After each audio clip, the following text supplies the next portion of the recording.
What I'm about to tell you is going to completely change how you look at your own personality.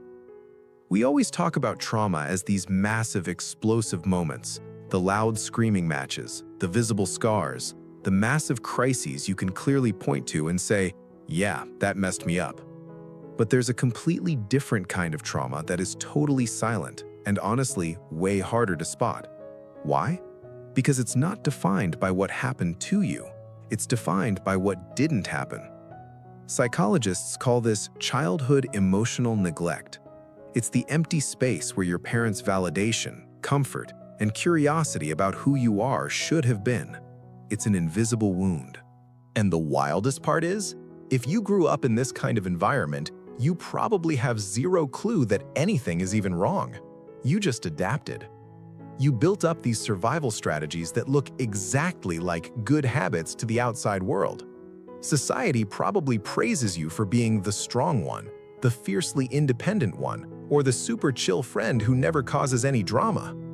But hold up, because underneath that polished veneer of having it all together, you're actually running on a collection of trauma responses designed to survive an emotional gap that was never meant to exist. You're not going to believe what these normal habits actually mean. So diving right into it, let's talk about the first major red flag that constantly masquerades as a massive flex. Take extreme hyper-independence, for example. You know exactly what I'm talking about. In our hustle-obsessed society, being the person who can handle literally everything on their own is treated like the ultimate badge of honor. You're the lone wolf. You're the employee who will spend 3 agonizing hours figuring out that complicated new software at work instead of just pinging the IT department on Slack for a 2-minute fix. You're the person who manages a total personal crisis, like a brutal breakup or a blown tire on the freeway, without ever picking up your phone to call a friend for backup. You just grit your teeth, DIY the whole thing, and deal with it. But if we peel back the layers and look at this through a psychological lens, the reality is actually pretty heartbreaking. What we almost always find is a kid who learned way too early in life that their environment was totally unresponsive. Picture this: a child reaches out for help or comfort, and they consistently hit a brick wall. They get a parent's indifference, they get a distracted nod, or worse, they get an annoyed sigh of irritation.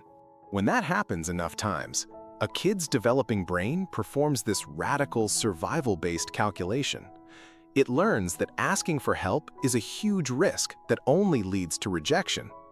So, the brain decides, Fine, I have to be my own source of absolutely everything.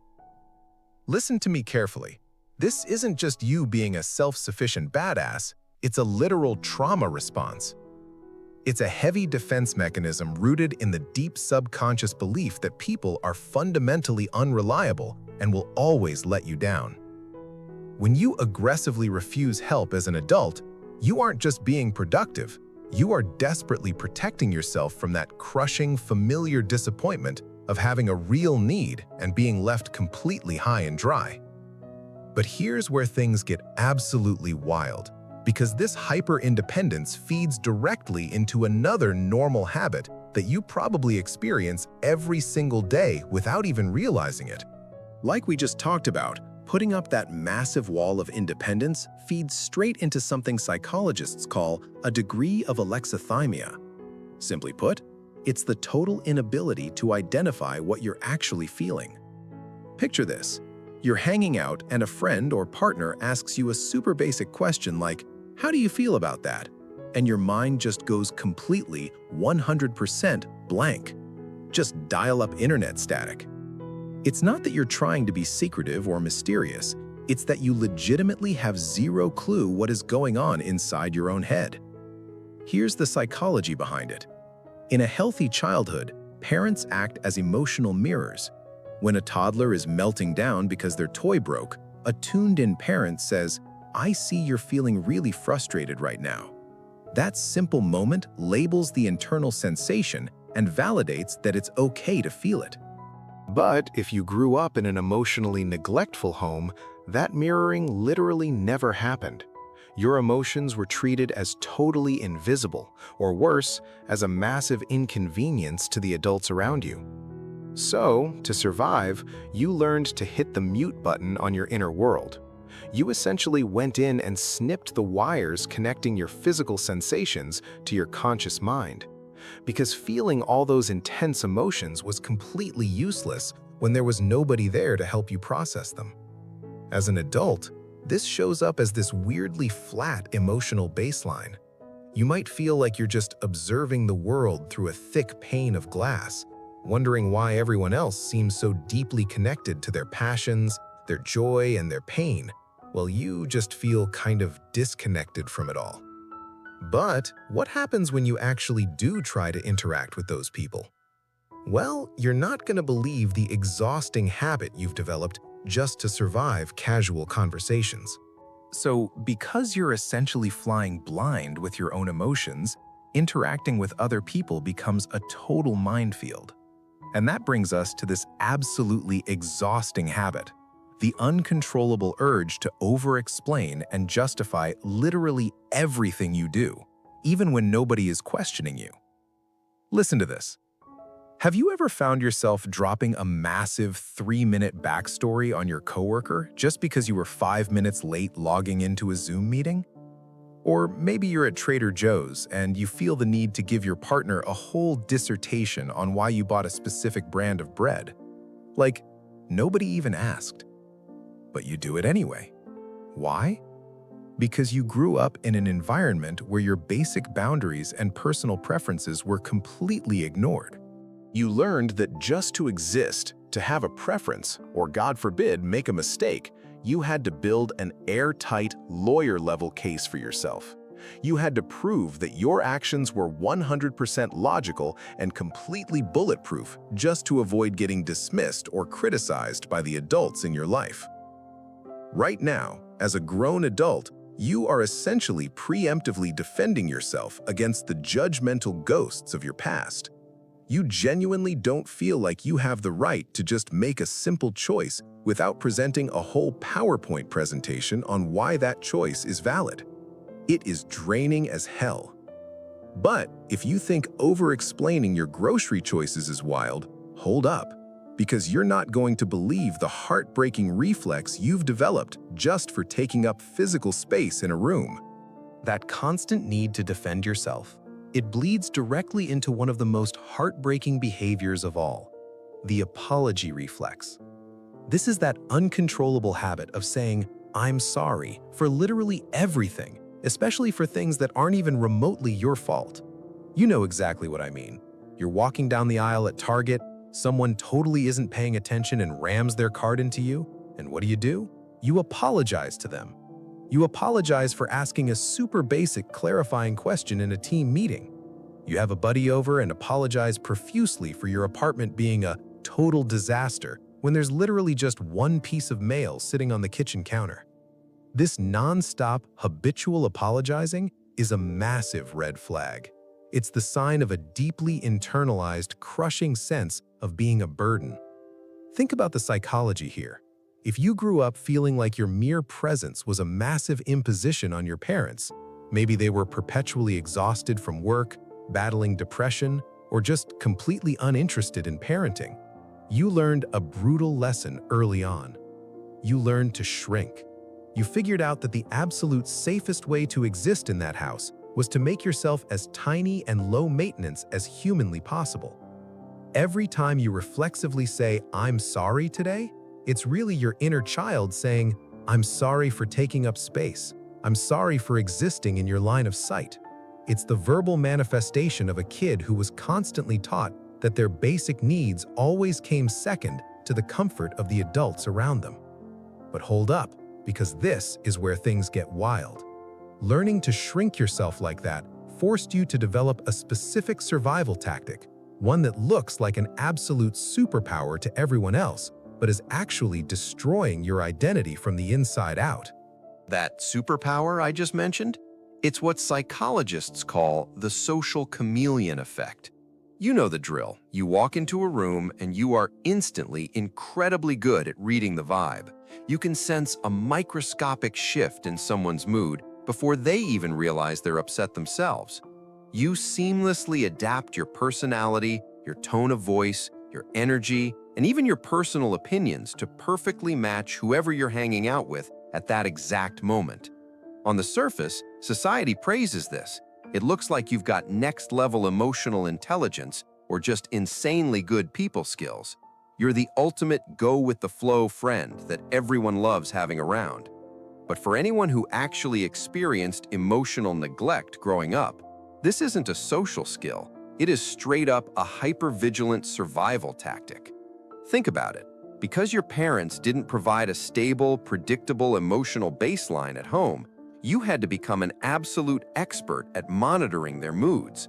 You were constantly scanning the room just to ensure your own emotional safety, or to figure out the exact right non-explosive moment to ask for something as simple as lunch money. You essentially became a human mirror because you literally weren't allowed the space to develop a solid sense of self. Fast forward to now as a grown adult and things get really heavy.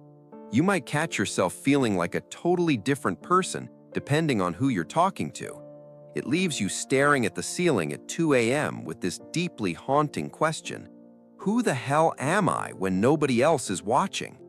This absolute lack of a core identity is the direct result of never having your own unique traits reflected back to you when you were a kid. But wait, this lack of trust in who you actually are creates a totally different nightmare when it comes to making even the most basic choices in your life. Because you're constantly mirroring everyone else and don't know who you truly are, you've completely shattered your ability to trust yourself.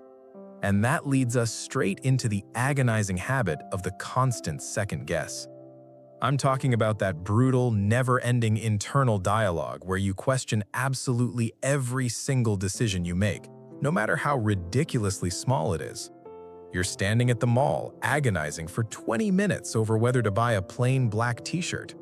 You send a super standard 2-sentence email to your boss and then spend the next hour sweating, thinking, did I sound completely stupid just now? You hang out with your crew, and the second you get to your car, your brain hits you with, do my friends actually like me, or are they literally just faking it to be polite?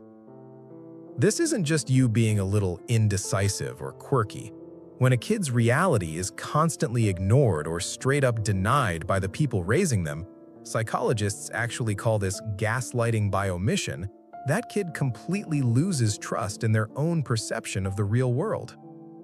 Imagine looking at your parent and saying, I'm sad, and they snap back with, no you're not, you're just tired, or they just flat out ignore you. What happens? You learn that your internal compass is totally busted. You stop trusting your own gut feelings and start desperately scanning the room for external cues to tell you what's actually real. It creates this exhausting, lifelong pattern where you are chronically unable to feel confident in your own judgment, constantly needing reassurance from everyone else. Why? Because the very people who were supposed to help you build that rock-solid confidence were essentially MIA. But you're not going to believe how this busted internal compass forces you to take on a very specific and totally draining role in literally every relationship you have. Because you are constantly seeking that external reassurance since your own internal compass is broken, you inevitably force yourself into one highly specific, totally exhausting role in literally all of your relationships: the caregiver. You know exactly what I'm talking about. You're the designated therapist friend of your group. You're the person everyone comfortably trauma dumps on at 1 a.m. You're the coworker who stays late, totally off the clock, just to help someone else finish their messed up project. You are out here playing fixer for everyone else's chaotic life, while your own personal life just remains completely stagnant. On the surface, society praises this. People think you're this noble, selfless saint. But let's be totally real for a second. This is often just a massive defense mechanism to avoid the terrifying vulnerability of being the one who actually needs something. Think back to your childhood. You probably figured out real quick that the absolute only way to get a positive reaction or even just a scrap of attention from your parents was to be relentlessly useful to them. Maybe you were essentially forced to raise your younger siblings, Or maybe you had to act as the literal emotional support system for a parent who simply couldn't get their own life together. You were trained to believe that your core value is 100% tied to what you can do for other people, rather than who you inherently are. Psychologists call this the service-based worth trap. It creates this incredibly lopsided life where you find yourself surrounded by people who just take, and take. And the crazy part? You let them because you have absolutely no idea how to actually receive. To a child of emotional neglect, receiving care feels genuinely dangerous. It feels like this massive, unspoken debt that you couldn't possibly ever repay, or a trap perfectly designed just to make you vulnerable. When you grow up with parents who are unstable, someone actually taking care of you feels like a total anomaly. You're constantly waiting for the other shoe to drop, thinking, okay, what do they actually want from me? Or, I definitely don't deserve this. This is exactly why you end up trapped in one-way friendships. You are the rock, the reliable one, the ultimate shoulder to cry on. But the second you hit a crisis, you completely disappear. You don't call a single soul, you just retreat right back into your shell, because deep down, your brain genuinely believes that if you aren't actively being useful to someone, you are nothing but a burden. But hold up, because this deep-seated terror of being a burden bleeds directly into how you handle any kind of conflict in your life. That deep-seated fear of being a burden we just talked about, it completely dictates how you handle any kind of conflict in your life. You probably pride yourself on being the chill friend. You probably tell people you just hate drama and prefer to go with the flow.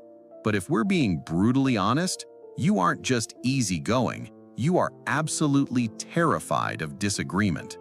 Think about the environment you grew up in.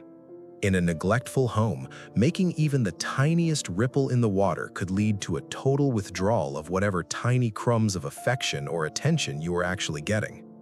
If you rocked the boat, the adults checked out. So, you learned to just swallow your anger, completely trash your own personal boundaries, and keep the peace at the absolute expense of your own mental health. You morphed into the ultimate people pleaser. And listen, it's not because you just love making everyone around you happy. It's because you are deathly afraid of the quiet that happens after a fight. To an American audience that praises keeping the peace, you look like a saint. But to you, silence feels like total, crushing abandonment.